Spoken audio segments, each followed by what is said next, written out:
Thank you for coming today. We thank you for your patience as we work diligently to piece together what led to Gannon's disappearance. Our speakers today will be Sheriff Bill Elder, Lieutenant Mitch Mihalko, FBI Denver Division Special Agent in Charge, Dean Phillips, District Attorney Dan May, and Senior Deputy District Attorney Michael Allen. We will not be taking any questions at the conclusion of the press conference. However, I will be reading a statement from Gannon's father, Al. Landon may not speak. Please respect the family's request for privacy as they begin to absorb and process the devastating news they have received today. Sheriff Elder. Thanks, Jackie. Welcome, everybody. Today marks 5 weeks since the investigation into the disappearance of Gannon Stout. We're holding the press conference to update you on some significant developments. While we've yet to locate Gannon, this morning, just after 8 o'clock a.m. East Coast time, Letitia Stout was taken into custody in Myrtle Beach, South Carolina without incident by law enforcement officers from the El Paso County Sheriff's Office, the Denver and Columbia divisions of the FBI, the Myrtle Beach, South Carolina Police Department, the Horry County, South Carolina Police Department, and Sheriff's Office. Letitia will be held without bond in the J. Reuben Long Detention Center in Horry County, South Carolina, where she will remain until she's extradited back to Colorado Springs on the following charges. Charge 1. Murder in the first degree of a child under 12 years of age by a person in a position of trust. Child abuse resulting in death. Tampering with a deceased human body, and tampering with physical evidence. I cannot stress enough what a difficult time this has been for Gannon's family. Like Jackie said, they've provided a written statement, but they will not, and they won't be providing any interviews at this time. And I ask that you protect their privacy. This has been a rapidly developing and highly complex investigation, and it underscores the importance of teamwork in the law enforcement agents in our community. While our hope is always that tragic cases like this never happen, it is precisely why the extremely close relationships we enjoy with our local, state, and national law enforcement partners becomes the most important. The list of people from around the country that have worked many, many long hours and invested themselves so deeply is long and impressive. I offer my sincere thanks to each and every one of you for all that you've done in the investigative efforts so far. The safety of the citizens of this community is the top priority to all of us standing before you today. We'd like to thank the thousands of members of this community for your compassion, your kindness, and your thoughtfulness, your generosity, and your support while we've taken on the tireless search efforts over the past 5 weeks. On behalf of the Sheriff's Office, all of the investigators, the staff, the volunteers involved in this investigation from all over the United States, we would like to express our deepest sympathies to Gannon's family and friends. There is no way to express the depth of our sympathy, and our hearts break for you. But I make this promise: this team will continue its work. These partners will remain steadfast and diligent until the conclusion and final prosecution of this case. We will not stop, and this investigation has only begun. Letitia's arrest photograph will be made available to the media as soon as we can following the press conference. Jackie will have the details, and now I will turn the microphone over to Lieutenant Mitch Mihalko.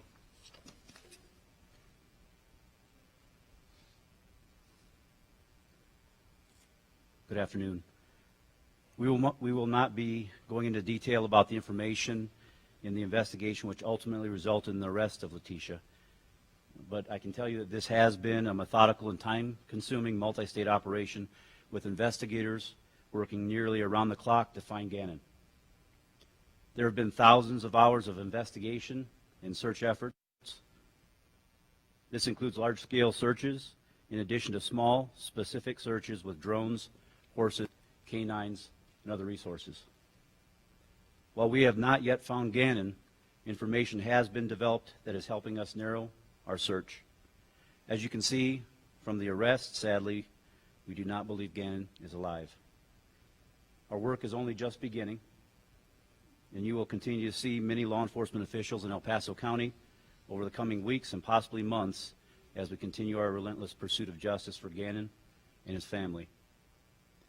On behalf of the investigators and staff involved in this investigation, we would like to express our deepest sympathies to the family and the friends of Gannon. The death of a child is something no parent should ever have to endure. This case has not just been an investigation for us. This case has become very personal and will forever remain in our hearts. We will continue to work closely with the 4th Judicial District Attorney's Office, the FBI, and other partners to the conclusion of this investigation. At this time, I'd like to turn this over to FBI Denver Division Special Agent in Charge, Dean Phillips.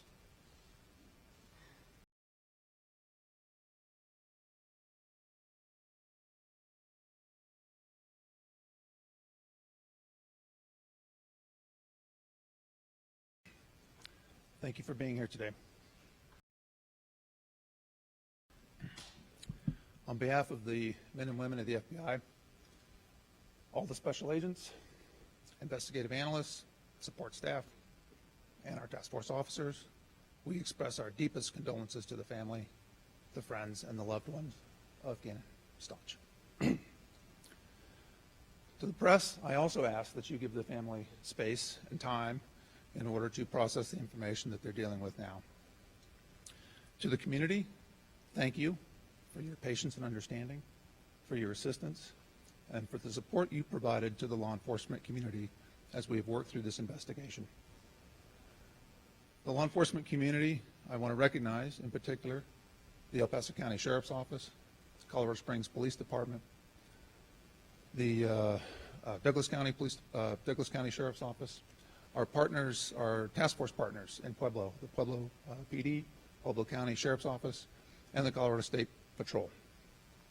All of these agencies have worked tirelessly and seamlessly together throughout this investigation. Although this is not the outcome for which we had hoped, we continue to work this aggressively, and we will continue to work it through to the end.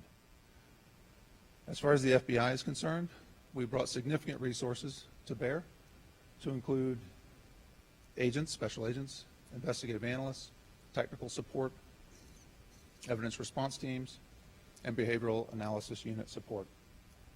But we are not done. We will be here with our partners to the end.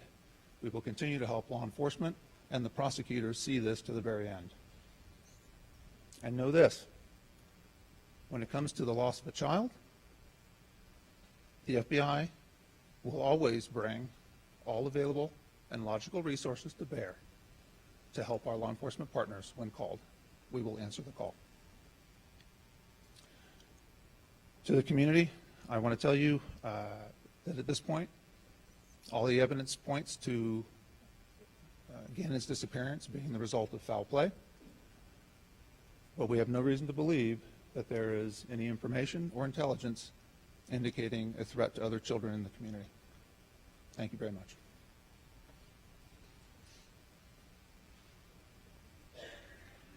This is not the outcome that anybody here wanted.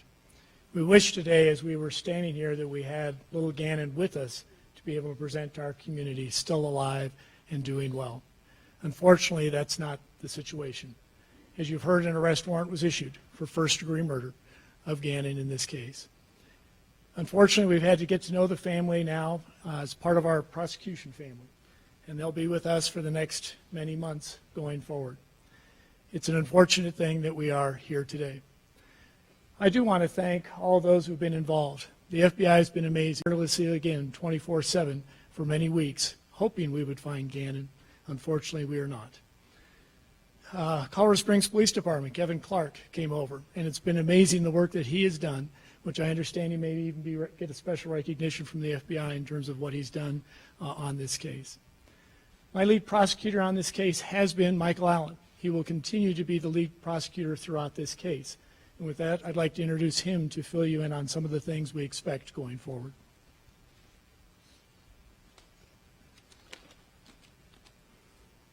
I want to let everybody know that the affidavit in this case supporting the arrest warrant remains sealed.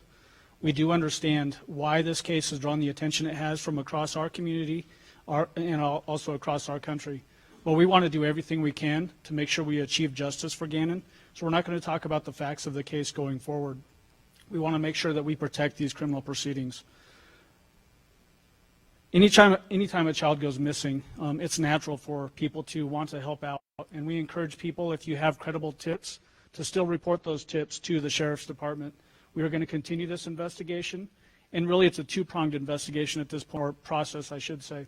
One, we still want to bring Gannon home so that he can have a proper burial and his family can achieve the closure that they need. But we also want to hold the person that we are charging, Letitia Stauch, accountable for what she did in this case. She has been arrested on the following charges: murder in the first degree, child under 12 by a person in a position of trust. That is a Class 1 felony and carries a potential penalty of life in prison without parole. The other charges are child abuse resulting in death, tampering with a deceased body, and tampering with physical evidence. The extradition process is where we are now. We will proceed until we get Letitia back here to face formal filing of charges, which will be sometime in the coming days. We do have a team of folks in Myrtle Beach, South Carolina right now, 2 prosecutors from our office, FBI agents, and members of the El Paso County Sheriff's Office. They're collecting evidence even in South Carolina as we speak, and that will continue until they exhaust that effort. I do want to add, too, that all defendants, Letitia included, are innocent until proven guilty beyond a reasonable doubt. That will be the case. It's our burden to prove this case beyond a reasonable doubt. We are confident that we'll be able to do that. But because we have that burden and we want to protect these proceedings, we won't be commenting again on the facts of this case. Thank you very much.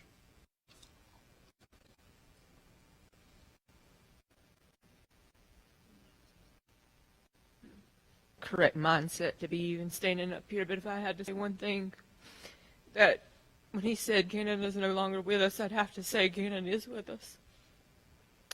After the stories of people from all over the world, he's not only my hero now, he's the world's hero.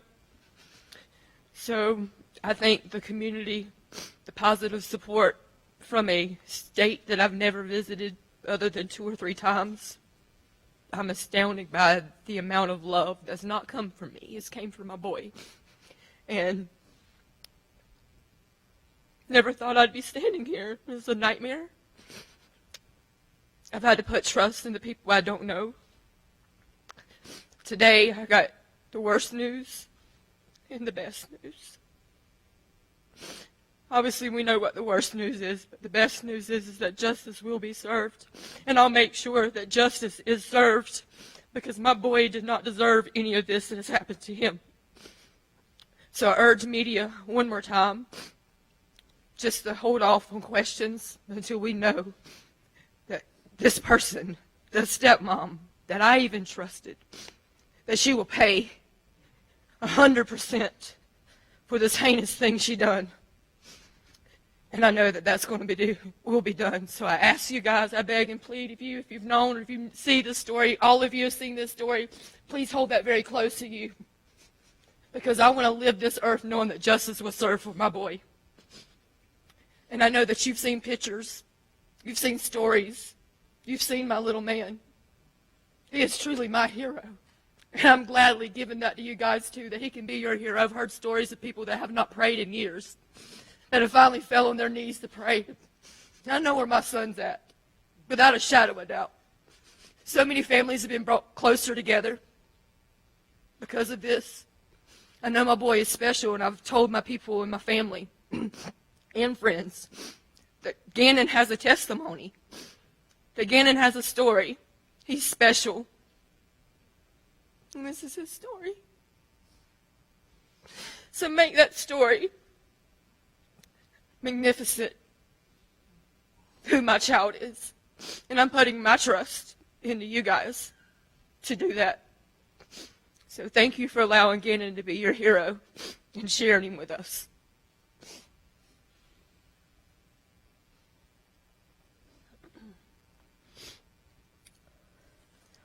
So now I'm going to read a statement from Al, Gannon's dad. In a moment on September 29, 2008, my heart stopped as my baby boy entered this world way too early, weighing only 1 pound, 6 ounces. His infectious smile and constant laughter made an impact on every single person he's ever met. Although I miss the years when he was learning to walk, learning to talk, and he had welcomed his little sissy home from the hospital, I've been looking forward to his teenage years and the fun we had ahead of us as he became a young man.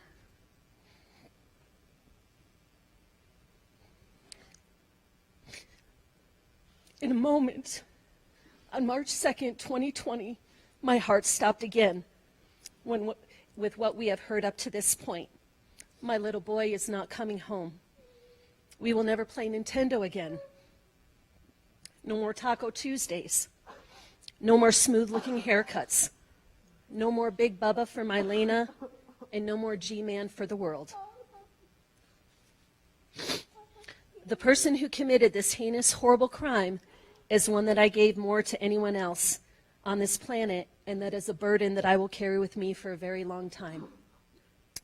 But the God I believe in is the owner and decider of justice and vengeance. Only He can repay. Although I am selfish and want my baby boy here, now and forever, how can I question God for bringing Gannon home to Him? Because Gannon believed in God, and I will never stop believing. Thank you to the El Paso County Sheriff's Office and the FBI for the thousands of hours it took to uncover the truth as we know it, and may they stay strong and focused as they move forward.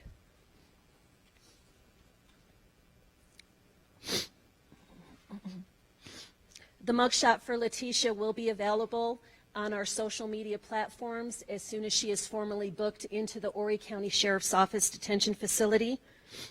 I do have press packets available for the media, which will be available at the conclusion of the press conference. As Senior District Attorney Michael Allen said, all investigation questions should be directed to the District Attorney's Office. All search effort information will continue to come from the El Paso County Sheriff's Office. Right now, I'd like to take the time to thank the media for your constant coverage and not letting this nation forget Gannon. Our work is not done. Let's continue to work together to find him. Thank you for coming.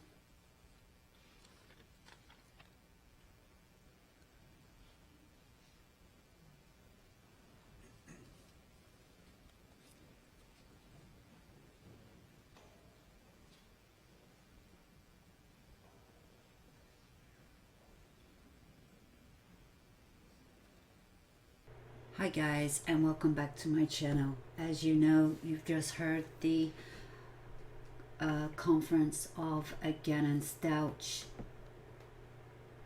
This is the 2nd of March 2020, and an arrest of Letitia Stouch, stepmother of Gannon, wife of Albert Stouch.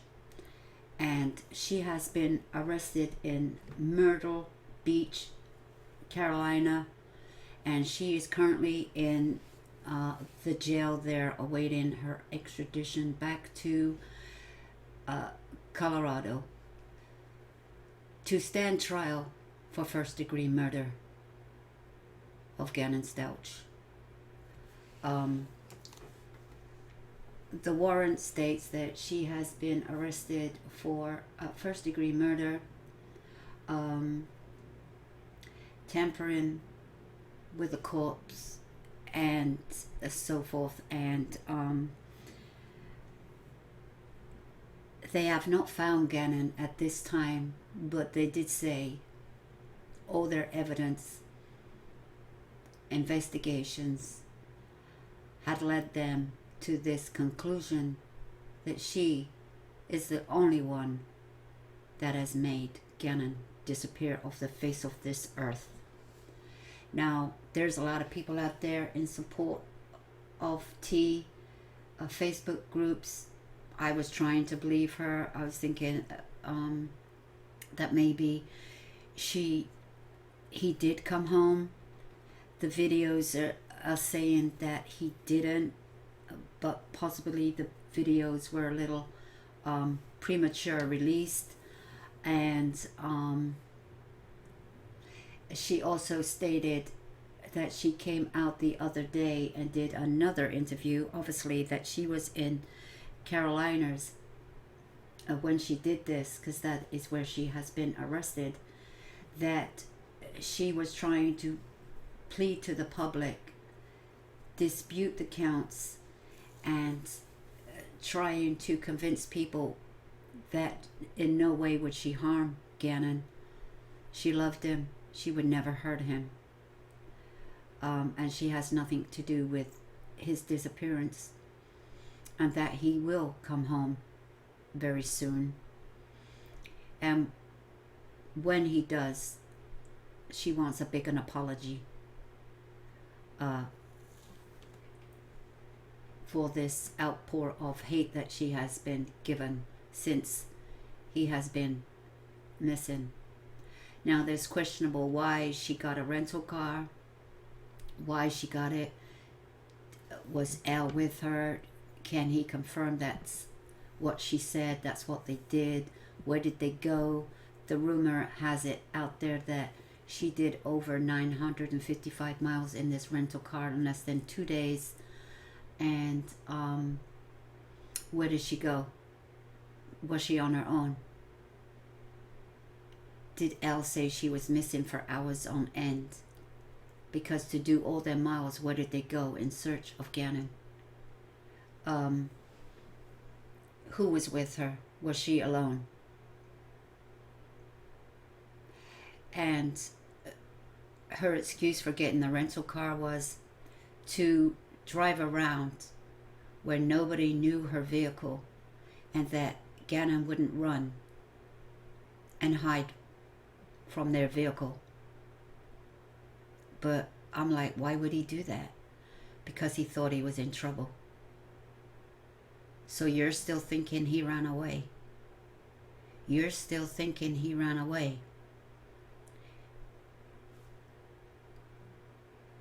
There may not be any evidence of Gannon walking in the neighborhood with other people's cameras outside their home, surveillance cameras, to back her up, to back her story up that Gannon did walk out of that house.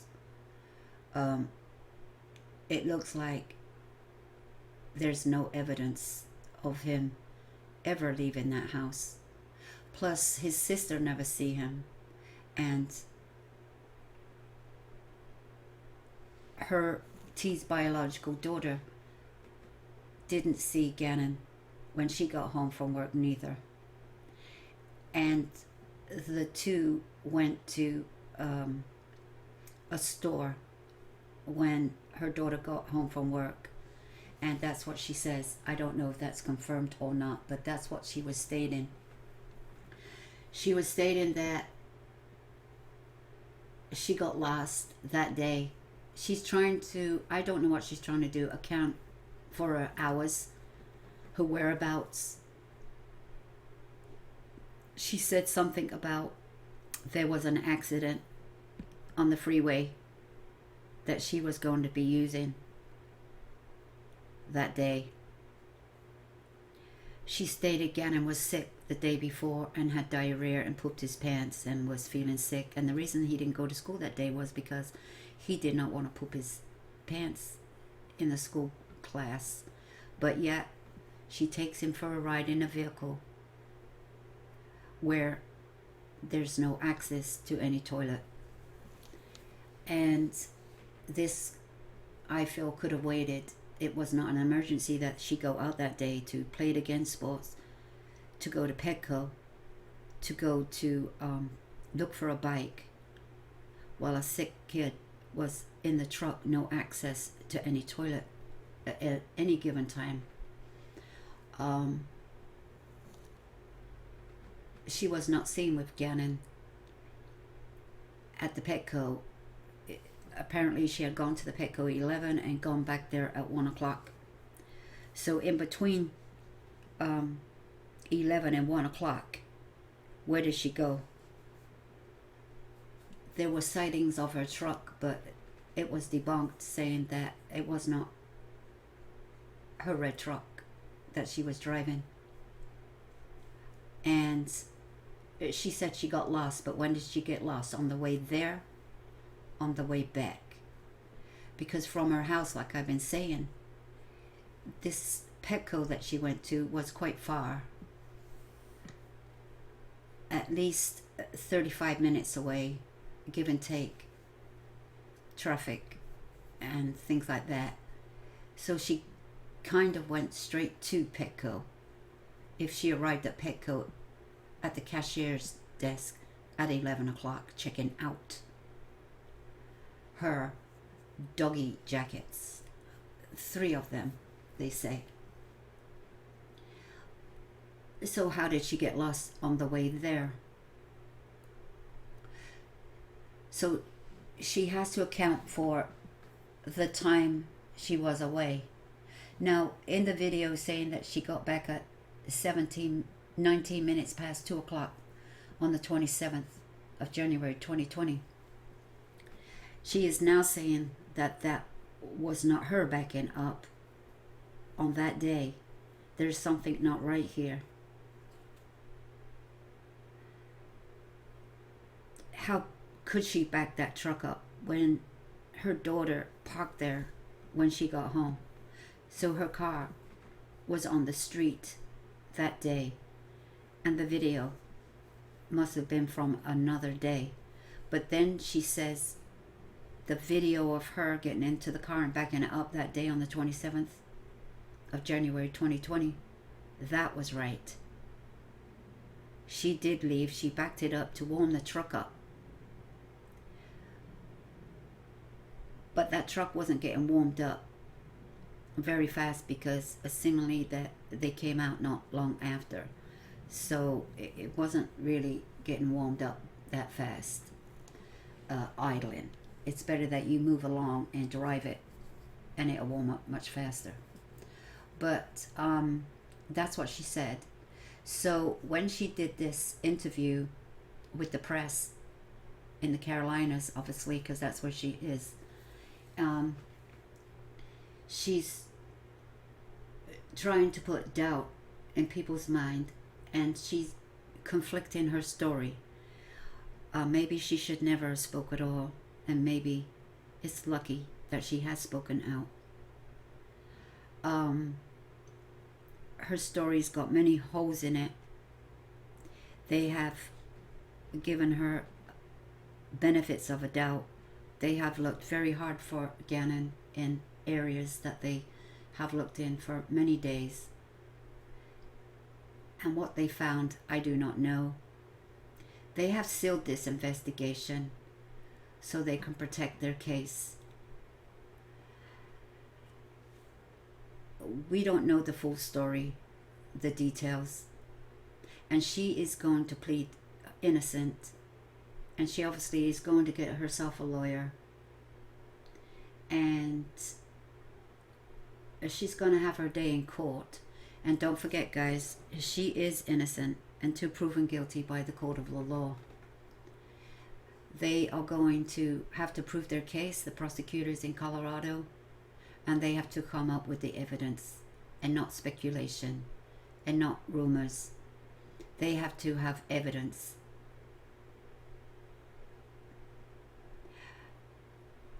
Because of the video released that they say on this day that Gannon never came home with her, that might not be absolutely true, because Gannon might have come home with her but was still in the truck. Now, if he was in the truck and she got rid of him later, there would be, if he was deceased in that vehicle at any given time, there would be the smell of decomposed body in there at some point, which there may have been. And as far as I know, that truck is impounded for evidence at this time. And what they found in that vehicle, I do not know. Whether the bloodhounds there and sniffed a decomposing body, because maybe he wasn't never dead in that truck. But where did she take him within those few hours that she disappeared? Now, she said she never took her phone with her. She only had her Apple Watch, which they say couldn't trace her whereabouts somehow. Yeah, Apple Watch will trace your movements, but if you're driving and only steering the steering wheel, I don't know if you're going to get many steps out of that. But also the truck may have GPS, and probably does have GPS because every car does, that they got the warrant for the vehicle to trace the vehicle's whereabouts, and this may be, I've led them to Douglas County and areas around the area. So at this time, guys, that's the breaking news, and we've listened to this case and followed this case, so you know all about it, and you've seen her interviews, and her trying to defend herself, her mixing her story up, her conflicting information, and stuff like that. Now, I did have a phone call from somebody, and I still have that voicemail that they left me some weeks ago now. A couple of weeks ago at least now, that I was talking to this person, and she was speaking to T somehow. This is what she said, but I could not confirm it, and so I could not release this information on this voicemail I have. I did not record her. It was a voicemail left on my phone, but I have spoken to this person, and a few times, an email too, that she had some evidence that she was going to release to El Paso Police Department. And what she told me was that only me and her knew, and the detectives know. Well, she told them. And I could not release this information, and I'm not going to. But I do have the voicemail still. And the detectives did tell her something, and she told me what they said, and told me that only me and her know, and the detectives know. So so I left it at that. I didn't want to jeopardize the case. And we were believers in T. We were believers that she may not have done this, and it could possibly have been that he did go to his friend's house and disappeared. But as time's gone on, since then, since that phone call and before that phone call, the emails and some information, that is, it has led to her arrest. So guys, she is innocent until proven guilty, and this case is going to be sealed and information is not going to be released. And they do want to make their case stick, but I'd like to know what evidence they do have. Because there's a person has disappeared in this situation, it's not always the case. A person can be innocent or lack of evidence. So when she does have her day in court, when she's formally charged in Colorado and she stands before a judge accused of the crime, we don't know if she's going to get bail, bond, you know, guys. We don't know what's going to happen yet. We'll have to wait for that in the next coming days, guys. So thank you guys for stopping by, and let's have a chat, and leave your comments below. And don't forget, guys, to like and share, and if you wish, share my channel, and press that notification bell so you can be notified on further updates on this case, updates on other cases, and the missing and the lost children in the United States. And let's pray for these kids that they do come home safe, and updates on unsolved cases that have been solved by DNA. So guys, thank you for stopping by, and I'll see you in the comments.